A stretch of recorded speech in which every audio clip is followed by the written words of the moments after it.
এবারে আমরা বরণ করে নেব মঞ্চ উপবিষ্ট রয়েছেন অনারেবল ভাইস প্রেসিডেন্ট প্রবীর মোর্চার জেনারেল সেক্রেটারি শ্রী শম্ভুলাল চাকমা মহোদয়,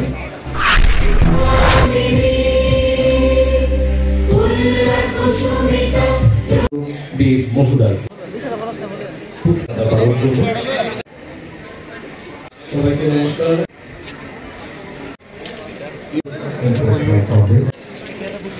বিশেষ আয়োজনে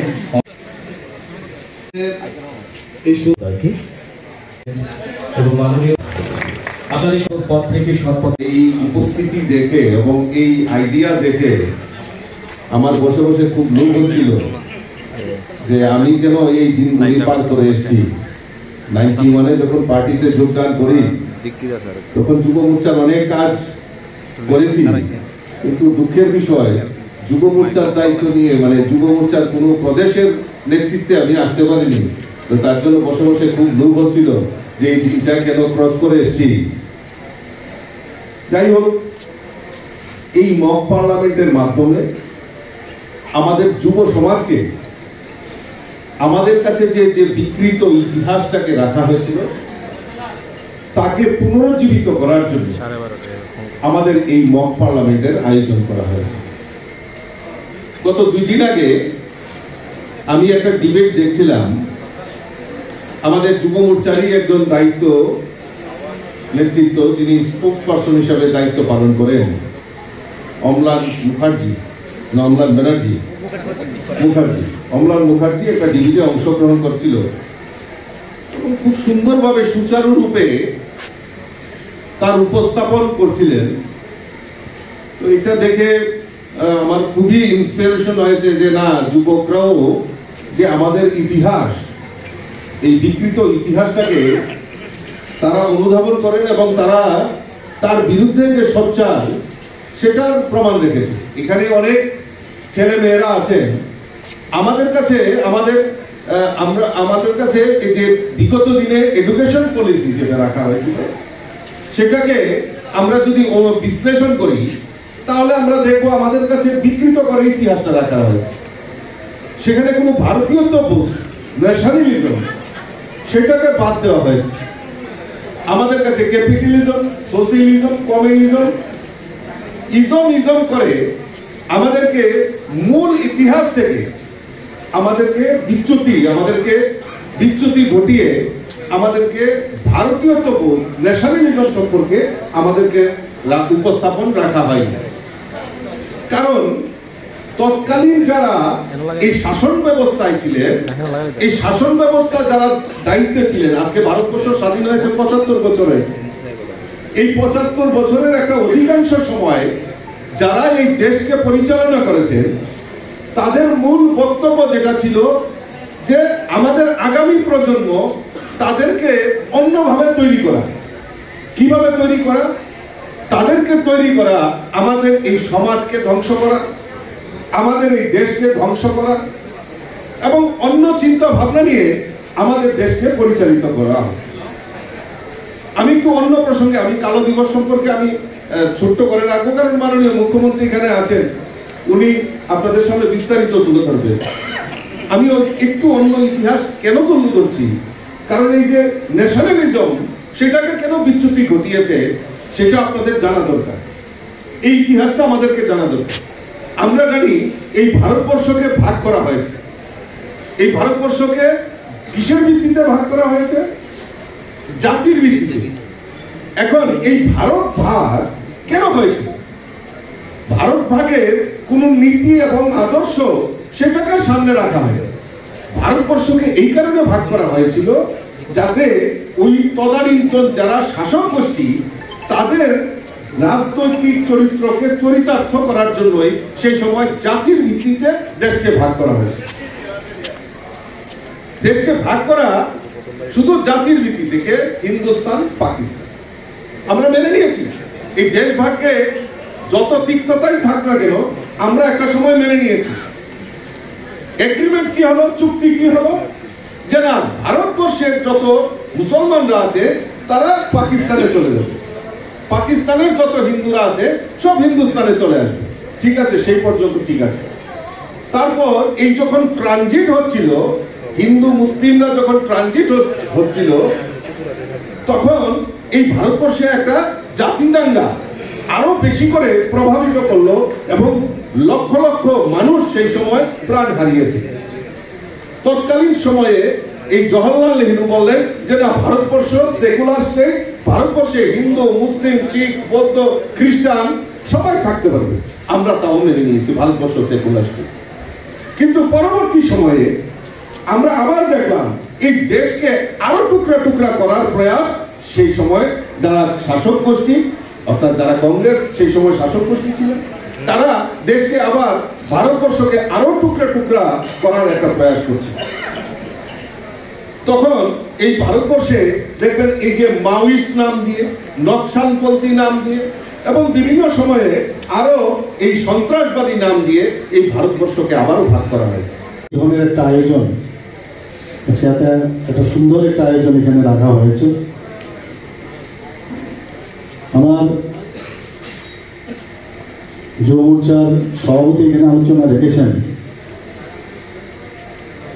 যে আমাদের ভারতের যশস্বী প্রধানমন্ত্রী নরেন্দ্র মোদীজি যে কথাটা বলেছেন যে আমরা যুবক সম্প্রদায় এবং সব ব্যক্তিদের আমাদের ভারতীয় জনতা পার্টিতে নিয়ে আসা উচিত, যাদের ফ্যামিলিতে কেউ কোনোদিন কোনো পার্টি করে। আমাদের এখানে একটা আমরাও দেখতাম, ধরে নিতাম এদের জন্যই বুঝি রাজনীতি, কিন্তু উনি বলেছেন যে যাদের ফ্যামিলির মধ্যে কেউ রাজনীতি করেনি ওইসব ফ্যামিলির ছেলে মেয়েদের ওনাদেরকে নিয়ে আসা উচিত। আমি এখানে যাদের চেহারা আমি দেখছি অনেককে চিনি, অনেকের এখনো অপরিচিত, আমি নিশ্চিত যে ওদের ফ্যামিলির মধ্যে কেউ রাজনীতিতে আসেনি। তো যেটা মাননীয় প্রধানমন্ত্রীজি বলছেন, এতে করে যারা মেরিট আছে, যাদের মধ্যে এই দেশ এবং রাজ্যের জন্য কিছু দিতে পারবে এবং রাজনৈতিক যে একটা অবস্থা বা পরিবেশ বা পরিমণ্ডল তৎকালীন সময়ে 35 বছর এবং কংগ্রেসের 5 বছর মাঝখানে জোটানো বা তার আগেও এমন একটা অস্থির একটা পরিবেশ অনেক ফ্যামিলির থেকে রাজনীতিতে আসার জন্য কোনো অবস্থায় সেটা মান্যতা দেয়নি। এখনও সেটা আছে, কিন্তু আমাদের সরকার, ভারতীয় জনতা পার্টির সরকার ত্রিপুরাতে যখন প্রতিষ্ঠিত হলো এবং মাননীয় প্রধানমন্ত্রীজি, ঠিক আছে উনি 13 বছর রাজত্ব করেছেন মুখ্যমন্ত্রী হিসাবে গুজরাটে, কিন্তু তার প্রভাব কিন্তু সারা ভারতবর্ষে সেইভাবে কিন্তু আমরা বুঝতে পারি। কিন্তু 2014-তে যখন উনি আসলেন আমরা বুঝতে পেরেছি যে কীভাবে দেশ চালাতে হয় এবং উনাকে অনুসরণ করে ভারতীয় জনতা পার্টির যে সরকার এখন পর্যন্ত প্রায় 28টি পূর্ণ রাজ্যের মধ্যে 20টা জায়গার মধ্যে আমাদের সরকার চলছে, উনাকে অনুসরণ করে উনি যেভাবে আমাদেরকে পরিচালনা করছেন, ডক্টর শ্যামাপ্রসাদ মুখার্জির যে চিন্তা ভাবনা এবং পণ্ডিত দীনদয়ালজির যে চিন্তা ভাবনা, সেটাকে সামনে রেখে আমরাও কিন্তু এখন চলার চেষ্টা করছি। এতে করে এই যে আমাদের যে বর্গের কথা আমি বললাম যে যুবতীরা এখন কিন্তু ভারতীয় জনতা পার্টিতে আসার জন্য তারা কিন্তু আসছে। এখন আমাদের ইতিহাসের বিষয় ওনাদের জানতে হবে। গণতন্ত্রের সবচেয়ে যে বড় বিষয়, সেই বিষয়টা সম্পর্কে আমাদের সম্যক ধারণা অনেকেরই, ন্যাচারালি অনেকে বিভিন্ন পড়াশোনায় ব্যস্ত থাকে, কিন্তু এতদিন বাদে এখনের জেনারেশন ইমার্জেন্সি সম্পর্কে না কিছুটা বুঝতে পেরেছে না জানতে পেরেছে। কিন্তু কোনো অবস্থায় যে এই ধরনের একটা ইতিহাস, তার সম্পর্কে আমাদের অবশ্যই জানা প্রয়োজন। এবং আমাদের আজকে এখানে যা শুনলাম, প্রায় সারা দেশে প্রায় 100টি, প্রায় 100 জায়গায় এই ধরনের মক পার্লামেন্ট হচ্ছে।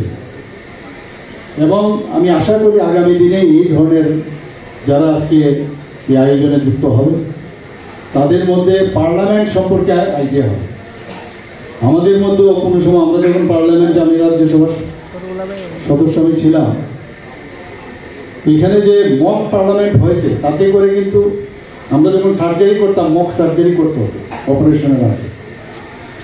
মক পার্লামেন্ট অর্থ কি, যখন এখান থেকে আমরা এই সম্বন্ধে আমরা ট্রেনিং নেব, একটা আইডিয়া হবে, তাহলে যখন পার্লামেন্টে, যেটা আমাদের প্রেসিডেন্ট বলেছেন যে আগামী দিনের মুখ্যমন্ত্রী, আগামী দিনের প্রাইম মিনিস্টার, আগামী দিনের স্পিকার, আগামী দিনের রাজ্যসভার সদস্য, পার্লামেন্টের সদস্য, আমাদের বিধানসভার সদস্য এখানেই অবস্থান। কাজে এখানে যেভাবে সুসজ্জিতভাবে এত সুন্দর একটা মক পার্লামেন্ট, এখানে সংসদীয় রাজনীতি যেভাবে হয়ে থাকে, এখানে যেভাবে রাখা হয়েছে, কিছুটা আইডিয়া কিন্তু হবে এবং এটা কিন্তু একটা বেস। আমি মনে করি যেভাবে আমাদের 21 মাস ভারতের ইতিহাসে 25শে জুন 1975 থেকে 21শে মার্চ 1977 একটা কালা দিন এবং কালা সময় বলা যায়। সেই সময়ে কি কি হয়েছিল আজকে আমরা প্রায়শ দেখি বিরোধী দলে, বিশেষ করে কংগ্রেস, কমিউনিস্ট পার্টি, ওরা রাস্তায় বেরিয়ে বেরিয়ে বলে গণতন্ত্র নেই, গণতন্ত্র নেই। মাননীয় প্রধানমন্ত্রীজি নরেন্দ্র মোদীজি যবে থেকে প্রধানমন্ত্রী হয়েছে, গণতন্ত্র কাকে বলে এবং গণতন্ত্র কিভাবে মেনটেন করতে হয়, সংবিধানকে কিভাবে সম্মান দিতে হয়, আমরা কিন্তু সেটা দেখতে পাচ্ছি।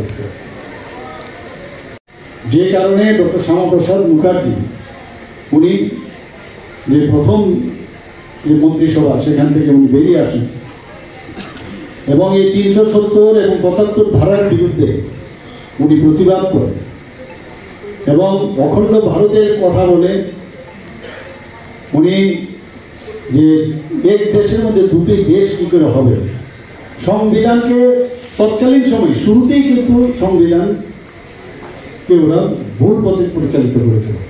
তার এগেনস্টে আমাদের ডক্টর শ্যামাপ্রসাদ মুখার্জি যখন জম্মুতে, যে পারমিট আমার কেন নিতে হবে, আমার একই দেশে আমার পারমিট কেন নিতে হবে, এবং ওনাকে যখন উনি ভেতরে ঢোকার চেষ্টা করেছেন জম্মুতে, ওনাকে অ্যারেস্ট করা হয়।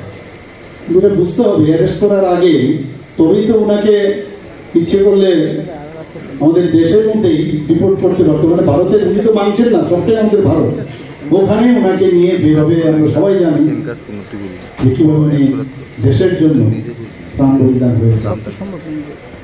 তো সংবিধান যে কারণে ওনার যে মৃত্যুর পরেই কিন্তু পারমিট প্রথা উইথড্র হয়, তো সেই সংবিধানকে উনি চিনিয়ে দিয়েছিলেন। ওনার কারণে 370 এবং 35-এ মাননীয় প্রধানমন্ত্রীজি এত বছর পর এই 370 এবং 35A ধারাকে বিলুপ্ত করে।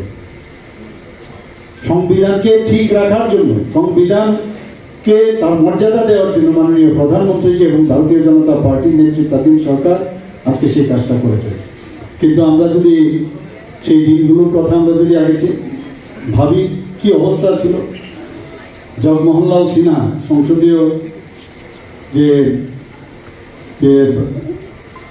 রাজনীতিকে ঠিক রাখার জন্য উনি যখন এলাহাবাদ হাইকোর্টে ঘোষণা দেন যে ইন্দিরা গান্ধীকে 6 বছরের জন্য বহিষ্কার করে, সবাই জানে, এবং এই বহিষ্কারের প্রতিবাদে উনি সুপ্রিম কোর্টে যান, অবৈধ বলে সেখানে ঘোষণা দেয় এবং ওনার বিরুদ্ধে রাজনারায়ণ দাঁড়িয়েছিলেন। সারা ভারতবর্ষের মধ্যে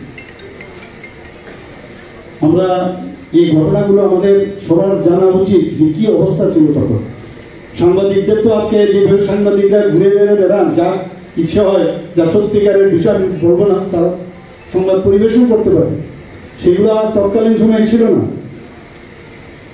এবং এর বিরুদ্ধে প্রতিবাদ হলো এবং প্রতিবাদের কারণে আজকে কিন্তু গণতন্ত্র এখানে প্রতিষ্ঠিত হয়েছে। পরবর্তী সময়ে আমরা সবাই জানি যে জনতা গভর্নমেন্ট এসছে। এই জনতা গভর্নমেন্টে তৎকালীন সময়ে জনসংঘ ছিল এবং জনসংঘ দিয়ে পরে আমাদের 1980 সনে